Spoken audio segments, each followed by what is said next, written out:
अस्सलामुअलैकुम। Welcome back to नाज academy education. उम्मीद है आप लोग सब ठीक होंगे और सेफ़ होंगे।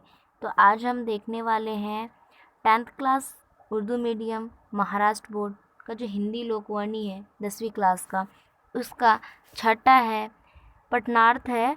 ऐसा भी होता है जो अभिषेक जैन ने लिखा है इन्हें। इनका हम स्वाध्याय देखेंगे। ओके, तो चलिए स्टार्ट करते हैं। स्टार्ट करने से पहले आप सबसे एक रिक्वेस्ट है कि अगर आप हमारे चैनल पे नई हैं तो हमारे चैनल को सब्सक्राइब कर लें और बेल आइकन को दबा लें, ताकि हम जब भी कोई नई वीडियो अपलोड करें आपको नोटिफिकेशन मिल जाए।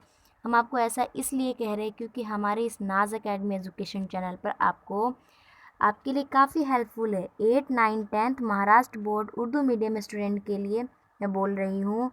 साइंस के वीडियोस, उनके क्वेश्चन आंसर के वीडियोस, 8, 9, 10 तीनों क्लास का, और हिंदी के वीडियोस प्लस ग्रामर उनके हिंदी के, और और दूसरे सब्जेक्ट जैसे उर्दू हो गया, हिस्ट्री हो गया, इन सारे सब्जेक्ट के वीडियोस आपको हमारे इस चैनल पे मिलेंगे। बस आपको क्या करना है, एक सब्सक्राइब करना और बेल आइकन को दबा लेना है, ताकि आपको नोटिफिकेशन मिलता रहेगा और आप पढ़ते रहेंगे। बिल्कुल फ्री है, कोई पैसे आपको नहीं देने।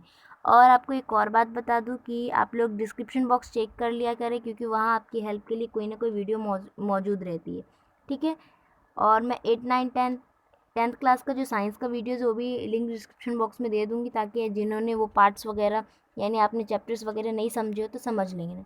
ठीक है, तो चलिए स्टार्ट करते हैं। स्टार्ट करने से पहले आप सबसे रिक्वेस्ट है कि प्लीज़ दबा लीजिएगा और हमारी इस वीडियो को ज़्यादा से ज़्यादा उर्दू मीडियम स्टूडेंट में शेयर कर दीजिए।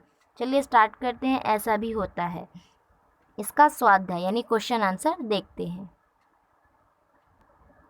आपको दिया है सूचना के अनुसार कृतियाँ कीजिए। पहला है कृति पूर्ण कीजिए, यानी ये सारे बॉक्सेस आपको खाली है, इन बॉक्सेस में आपको फिल करना है। और आपको क्या बोला गया है, पद्य में आए प्राकृतिक घटक, यानी जो ये है पठनार्थ है, ऐसा भी होता है, उनको पद्य है, उसको पद्य बोलते हैं। उसमें से पद्य में आए हुए प्राकृतिक यानी कुदरती घटक क्या है उनके बारे में लिखना, यानी कुदरती चीज़ों के बारे में लिखना। चलिए लिखते हैं और आपको स्क्रीन पे दिखाते हैं। अगर आप चाहें तो हम मतलब आंसर के लिए स्क्रीनशॉट भी ले लीजिए, या तो फिर वीडियो को पॉज करके लिख लीजिएगा। चलिए देख लेते हैं पद्य में आए प्राकृतिक घटक। तो सबसे पहले हम नाम लेंगे मेघ। मेघ का मतलब क्या होता है, बादल। ठीक है। धरा, दूसरा धरा लिखेंगे दूसरे बॉक्स में। धरा का मतलब होता है नदी। तीसरा है गगन। गगन सबको मालूम है आसमान को बोला जाता है। ये आसमान का पर्यायवाची शब्द अगर आपको बोला जाए तो आप गगन भी लिख सकते हो। अगर बादल के बारे में बोला जाए, बादल का पर्यायवाची शब्द, तो आप मेघ भी लिख सकते हो। और धरा का मतलब होता है नदी। उसी तरह रवि। रवि क्या होता है, आपको मतलब जैसे जैसे जो बॉक्स में लिखना है आपको वही लिखना है। ठीक है, क्योंकि आपके पद्य में यही नियम आए हुए, बस मैं आपको ऐसे ही समझा रही हूँ। तो रवि का मतलब होता है सूरज, और किरण आप लोग सभी जानते हो, जो रोशनी होती है उसको किरण बोला जाता है ना। तो ये पहले बॉक्स में मेघ, दूसरे में धरा, और तीसरे में गगन, चौथे में किरण, और पांचवे में रवि। ठीक है, मैंने सबकी मीनिंग समझा दी हूँ कौन क्या है। मेघ का मतलब बादल होता है, धरा का मतलब नदी, गगन का मतलब आसमान, और किरण यानी जो रोशनी होती है सूरज की वो, और रवि यानी सूरज। ठीक है, चलिए देखते हैं नेक्स्ट क्वेश्चन। तो दूसरा क्वेश्चन था उचित शब्द लिखिए, यानी ये जो क्वेश्चन पूछे सहम कर कांपने वाली, तो आपके जो पद्य है उसमें क्या बोला गया है, सहम कर कांपने वाली क्या है, तो कच्ची दीवारें। तो इसी तरह आपको लिखने बोला उचित शब्द लिखिए, तो इन चारों में हम लोग लिखेंगे। चलिए हम लोग पढ़ते हैं। तो सबसे पहला है सहम कर कांपने वाली। तो सहम कर कांपने वाली क्या है आपके पद्य में, जिसका नाम है वो है कच्ची दीवार। ओके। उसी तरह दूसरा है घोंसला उजाड़ने पर रोने वाला। उजाड़ने पे जो रोने वाला होता है वो क्या होता है, वो होता है पखेरु यानी पक्षियाँ, है ना। पक्षियाँ रोने लगती है ना, क्योंकि उनका घर उजड़ जाता है, इसीलिए यहाँ पे बोला गया है पखेरु। ओके। उसके बाद तीसरा है आपका क्वेश्चन है सुख दुख बांटने वाला, सुख दुख बांटने वाला कौन होता है? डाकिया। डाकिया का काम क्या होता है? वो चिट्ठियाँ पहुंचाता है, यानी संदेश वगैरह पहुंचाता है, जिनके घर वाले लिख कर भेजते हैं, है ना। डाकिया का काम होता है, इसीलिए उनको यहाँ पे बोला गया सुख दुख बांटने वाला। ओके, उसी तरह चौथा है वृद्धाश्रम से चिट्ठी भेजने वाली। तो वृद्धाश्रम क्या होता है? जो अक्सर हमने देखा होगा कि जो बड़े बड़े लोग होते हैं या फिर कोई भी आम इंसान क्या करता है कि अपने बूढ़े माँ बाप को एक जगह होता है, उनको उसमें वृद्धाश्रम उनको बोला जाता है, उनमें ले जाके छोड़ देते हैं, उन्हीं को नाम दिया गया है वृद्धाश्रम। तो ऐसा नहीं करना चाहिए, क्योंकि वो हमें पालते तो नहीं, हम उनको पालेंगे तो क्या, है ना। तो ऐसा नहीं करना चाहिए, लेकिन अब करते हैं, दुनिया है ना, तो होगा ही। तो वृद्धाश्रम उन्हीं को बोला जाता है। और वृद्धाश्रम से चिट्ठी भेजने वाली कौन थी? मैया थी, यहाँ पे लिखा हुआ है ना, मैया। तो वृद्धाश्रम का मतलब वही है जहाँ बूढ़े आदमियों को छोड़ दिया जाता है ले जाकर। आप लोग ऐसा बिल्कुल भी नहीं करना, क्योंकि जब माँ बाप आपको पालते तो कितना अच्छा लगता है ना। तो उसी तरह समझिए वो भी उनका बचपना ही रहता ना, जब वो बूढ़े हो जाते तो हमारा फ़र्ज़ होता है कि हम उन्हें पालें, अच्छे से रखें, उनका ख्याल रखें। ठीक है, चलिए देखते हैं नेक्स्ट क्वेश्चन। तीसरा क्वेश्चन है किरण शब्द की 2 विशेषताएं बताएं, यानी जो रोशनी बताया गया आपके पद्य में उनकी 2 खासियत बतानी है। तो चलिए लिखते हैं। तो आपके आंसर से पहले बॉक्स में आप लोग लिखेंगे निर्मल किरण, यानी जो निर्मल यानी क्या होता है? नरम होता है। तो निर्मल किरण यहाँ पे नरम नहीं होगा, मतलब अच्छी सी जो रोशनी होती है उसको बताया गया, यानी निर्मल किरण। और यहाँ दूसरे बॉक्स में लिखेंगे थकी हरी किरण। थकी हरी का मतलब आप लोग सभी जानते हैं, एकदम अलग ही उनकी ये होती है ना रोशनी। थकी हरी से मुराद ये बोला गया है आपको कि यहाँ पे एकदम अच्छी सी, ऐसा लगता है ना, सुबह उठते हम लोग देखते तो कितना अच्छा लगता है ना रोशनी। उसी तरह जैसे शाम हो जाता है तो थकी हरी हो जाती है किरण, वही चीज़ आपको यहाँ पे समझाया गया है। चलिए देखते हैं नेक्स्ट क्वेश्चन। अब देखिए आपका आया भाषा बिंदु, अब ग्रामर स्टार्ट हो गया। सब क्या बोला गया है? आकृति में दिए गए वाक्य को काल पहचान कर निर्देशानुसार काल परिवर्तन कीजिए। यानी आपको बोला गया है कि ये बोला क्या अब गया है कि गांव वाले भी खूब परिश्रम कर रहे थे। यह आकृति में, यानी आपको बॉक्स में दिया गया है एक काल। अब उसको देखना है कि वो कौन सा काल है। अब काल के 3 प्रकार होते हैं, उन यानी काल के 3 किस्म के होते हैं ना, और उन 3 किस्म की भी 3-3 किस्म होती है। ठीक है, तो उसी तरह हम पहचानेंगे। सबसे पहले ये कौन सा काल है? तो क्या है, गांव वाले भी खूब परिश्रम कर रहे थे, किए नहीं थे, कंप्लीट नहीं सेंटेंस। देखो है यानी क्या, सॉरी थे है यहाँ पे, तो क्या होगा? भूत होगा। इससे इतना तो समझ लो कि ये भूत है। ठीक है, अब हमको देखना है कि ये पूर्ण है कि अपूर्ण है या फिर सामान्य है। तो देखिए कर रहे थे, यानी सेंटेंस कंप्लीट नहीं है या फिर बीच में भी नहीं, यानी ये अधूरा है। तो क्या होगा? अपूर्ण भूतकाल है। यानी ये जो वाक्य दिया गया है, ये जो जुमला दिया गया है, ये क्या है? अपूर्ण भूतकाल है। यानी आप लोग भी लिखो, मैं यहाँ स्क्रीन पे लिख के बता रही हूँ, अपूर्ण भूत,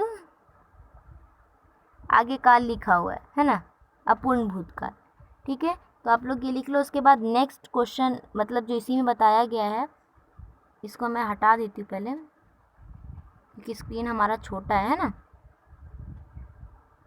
तो देखिए इसके बाद आपको यही जो वाक्य, यानी यही सी जुमले को सामान्य वर्तमान काल में बदलना है, सामान्य भविष्य काल में बदलना है, अपूर्ण भविष्य काल में बदलना है, पूर्ण वर्तमान काल में बदलना है, और सामान्य भूतकाल में यहाँ पूर्ण भविष्य काल है, अपूर्ण वर्तमान काल है और पूर्ण वर्तमान काल। यानी यहाँ पे सिर्फ एक दिया हुआ था, कौन सा? सिर्फ यहाँ पे लिखना है हमको अपूर्ण भूतकाल, है ना। सिर्फ अपूर्ण भूतकाल का उसने बताया था, उसमें भी हमको पहचान कर लिखना था। अभी इसी जुमले को हमको इन सब में बदलना है। तो चलिए बदलते हैं। मैं सबका आंसर आपकी स्क्रीन पे दिखाती, आप लोग लिख लें। तो आंसर्स आपकी स्क्रीन पे, चलिए मैं पढ़ दूँ एक बार। देखिए सामान्य वर्तमान काल में हमने यहाँ लिखा है गांव वाले भी खूब परिश्रम कर रहे हैं। ठीक है, सामान्य भविष्य काल में बना है गांव वाले भी खूब परिश्रम करेंगे, यानी भविष्य काल यानी करेंगे, है ना। अपूर्ण भविष्य काल में लिखा है गांव वाले भी खूब परिश्रम करते रहेंगे। वर्तमान काल में हमने बनाया है गांव वाले ने भी खूब परिश्रम किया है। और सामान्य भूतकाल में भी बनाया है गांव वाले ने भी खूब परिश्रम किया, यानी क्योंकि सामान्य है वो। और अपूर्ण वर्तमान काल में बनाए हैं गांव वाले ने भी खूब परिश्रम कर रहे हैं। और पूर्ण भूतकाल में बना है गांव वाले ने भी खूब परिश्रम किया था। ठीक है। उसी तरह पूर्ण भविष्य काल में बना है गांव वाले भी खूब परिश्रम कर चुके होंगे, क्योंकि हमें इसी सेंटेंस से बनाना था, है ना। तो इसीलिए हमने इसी सेंटेंस से सब बना दिया है। मैं एक बार बोर्ड साफ़ कर दूँ, आप लोग एक बार देख लो अच्छे से और लिख लो। स्क्रीनशॉट लेना चाहते हो तो स्क्रीनशॉट ले ले या फिर वीडियो को पॉज करके लिख ले। ठीक है। और ये काफ़ी हेल्पफुल है आप लोग के लिए वर्तमान ये जो काल है उसको समझने में, है ना। क्योंकि जो काल होता है, रुकिए मैं बताती हूँ। जो काल होता है ना, काल के 3 टाइप होते हैं, है ना। काल के 3 टाइप होते हैं। तो एक तो होता है कौन सा, एक होता है वर्तमान काल। ठीक है, यहाँ पे वर्तमान सिर्फ लिख देती हूँ मैं, हाँ। ये हो गया। उसके बाद दूसरा होता है भूत। ठीक है। और तीसरा होता है भविष्य। यहाँ पे जगह नहीं, लेकिन मैं समझा देती, ठीक है। या तो फिर मैं एक काम करती हूँ, बोर्ड साफ़ करके आपको उस पर समझा देती हूँ अच्छे से। एक ले लीजिए, आप लोग स्क्रीनशॉट ले लें। एक सेकेंड के लिए मैं रुकती हूँ बोर्ड साफ़ करके।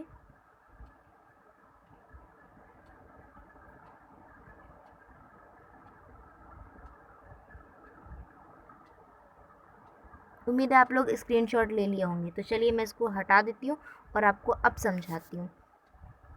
काल के होते हैं 3, है ना। वर्तमान,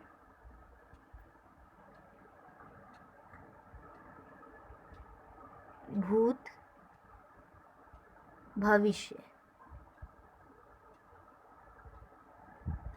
भविष्य यानी वर्तमान काल, भूतकाल और भविष्य काल। ठीक है। और इस तरह यानी अब जैसे वर्तमान काल, जैसे काल के 3 भेद होते हैं, वर्तमान काल, भूतकाल, भविष्य काल, उसी तरह वर्तमान काल के भी 3 होते हैं। वर्तमान काल, वर्तमान काल के 3 कौन से होते हैं, तो यहाँ देख लीजिए। पूर्ण वर्तमान काल आएगा। दूसरा होता है सामान्य, सामान्य होता है।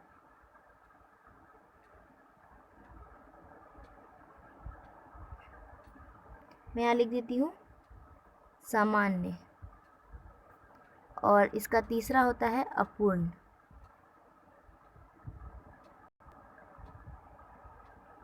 अपूर्ण यानी वर्तमान काल के 3 भेद होते हैं, पूर्ण वर्तमान काल, सामान्य वर्तमान काल और अपूर्ण वर्तमान काल। इसी तरह इसके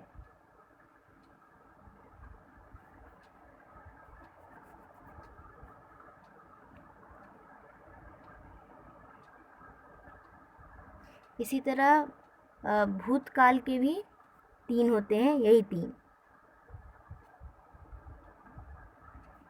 भूतकाल के लिए भी यही 3 होते हैं। भूतकाल की भी 3 भेद यही है, पूर्ण भूतकाल, सामान्य भूतकाल और अपूर्ण भूतकाल, ये 3 हो गए। इसी तरह भविष्य काल जो है, इनके भी 3 यही होते हैं।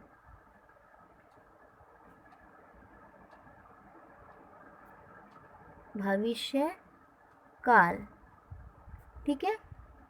भविष्य काल के भी 3 होते हैं, तो पूर्ण भविष्य काल, सामान्य भविष्य काल और एक आखिरी जो है वो है अपूर्ण भविष्य काल। यानी आप लोग समझ गए होंगे कि जो काल होता है उसके 3 होते हैं, कौन से, वर्तमान काल, भूतकाल और भविष्य काल। इसी तरह जो वर्तमान काल के भी 3 होते हैं, पूर्ण वर्तमान काल, सामान्य वर्तमान काल और अपूर्ण वर्तमान काल। उसी तरह जो भूतकाल है उसके भी 3 होते हैं, तो भूतकाल के 3 होते हैं, पूर्ण भूतकाल, सामान्य भूतकाल और अपूर्ण भूतकाल। उसी तरह भविष्य काल के भी 3 होते हैं, तो भविष्य काल के 3 होते हैं, पूर्ण भविष्य काल और सामान्य भविष्य काल और अपूर्ण भविष्य काल।